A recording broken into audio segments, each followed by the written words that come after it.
बाबा जी के भक्तों को राम राम। महाराज जी कार से जा रहे थे कि रास्ते में उसका क्लच स्लिप करने लगा। एक छोटे से गांव में ड्राइवर ने गाड़ी रोक दी क्योंकि पहाड़ी रास्ते पर उससे खतरा हो सकता था। नाम मात्र का मिस्त्री अवश्य ढूंढे मिल गया, पर वह जैसे जैसे क्लच को सही करता वैसे वैसे और ख़राब होता जाता था और अंत में उसने बिल्कुल काम करना बंद कर दिया। एक भक्त भी महाराज जी के साथ यात्रा कर रहे थे। उन्होंने महाराज जी से पूछा कि अब क्या किया जाए। महाराज जी ने कहा कि अब किसी ट्रक को रोको और कार को उसके पीछे बांध दो। जितने भी ट्रक मिले वे कश्मीर से लौट रहे थे।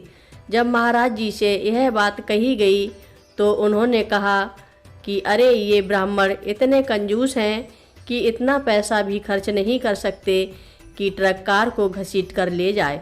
उस भक्त के पास 1000 रुपये थे। उसने एक बस वाले से बात की और वह कार को ले चलने के लिए तैयार हो गया। फिर उस भक्त ने एक रस्सा खरीदा, कार को उससे बांधा और जैसे ही चलने को हुए तो सामने से एक बस और आ गई। उसके चालक ने कहा कि आगे चेक पोस्ट है, इसलिए बस को कार खींचकर नहीं ले जानी चाहिए। अब अंधेरा हो चला था, वहाँ रहने के लिए कोई होटल भी नहीं था। अतः वह भक्त महाराज जी के पास गया और उसने निवेदन किया कि अब हमारे पास सामने 3 विकल्प हैं। पहला यह कि हम यहीं बिना कंबलों के रात इसी कार में बिताएं। दूसरा यह कि ट्रक से कार बांध कर पीछे लौट चलें, या फिर तीसरे आगे बढ़ें। उस भक्त का आशय यह था कि अब आपकी शक्ति के सहारे ही आगे बढ़ा जा सकता है, क्योंकि क्लच तो खराब हो चुका है। महाराज जी ने कहा चलो चला जाए। कार चल पड़ी। श्रीनगर पहुंचने तक ना गाड़ी रास्ते में कहीं खड़ी हुई, ना क्लच का ही उपयोग करना पड़ा और ना ही रास्ते में पेट्रोल लेना पड़ा। सामान्य परिस्थितियों में ऐसा होना असंभव ही था। महाराज जी अपने एक भक्त के यहाँ कभी सुबह, कभी शाम और कभी रात को भी पहुँच जाया करते थे। 1940 की बात है। महाराज जी एक दिन रात के समय अपने उसी भक्त के यहाँ पहुँचे और जोर जोर से दरवाजे पर दस्तक देने लगे। नींद से उठने के बाद जब गृह स्वामी ने दरवाज़ा खोला तो महाराज जी ने कहा, बहुत से भक्त मेरे पीछे पड़े हुए हैं, मुझे कहीं शांति नहीं मिलती, इसलिए मैं अपने लिए सिर छुपाने के लिए जगह खोज रहा हूँ। उस व्यक्ति ने कहा कि मैं इस संबंध में आपकी क्या सहायता कर सकता हूँ। जैसे ही वे आपको नहीं देखेंगे वे सीधे यहाँ भी आ पहुँचेंगे। ठीक है, मैं आपकी चारपाई के नीचे छिप जाऊँगा। खिड़कियाँ और दरवाजे सभी बंद कर दीजिएगा।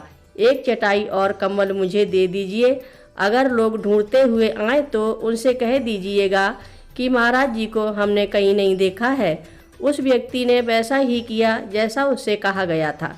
जब लोग आधी रात को उसके यहाँ आए तो उसने उन्हें नींद खराब करने के नाम पर खूब डांटा फटकारा और उल्टे पांव लौटा दिया। महाराज जी उस व्यक्ति की खाट के नीचे सोते रहे और खाट की चादर इस प्रकार नीचे तक खींच ली थी कि कोई देख न पाए। वह व्यक्ति भोर में 4 बजे उठा। उसने देखा कि महाराज जी उस कमरे में कहीं नहीं है। फिर उसने दूसरे कमरे में भी उन्हें ढूंढा, यद्यपि दरवाजे और खिड़कियां अब भी सब बंद थीं, तो भी महाराज जी वहां नहीं थे। बाद में उसे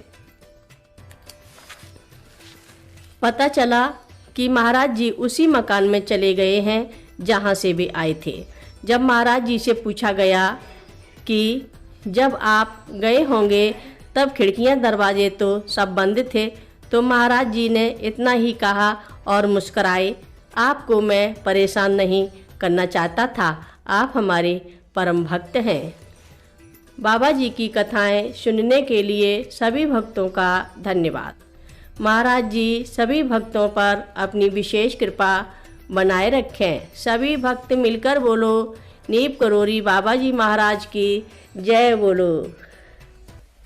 बाल समय रवि भक्ष लियो तब तीनहु लोक भयो अंधियारो, ताहि सो सो त्रास भयो जग को, यह संकट काहू सो जात न टारो। ते बन आनी करी बिनती, तब छाड़ दियो रवि कष्ट निवारो। को नहीं जानत है जग में कपि, संकट मोचन नाम तिहारो।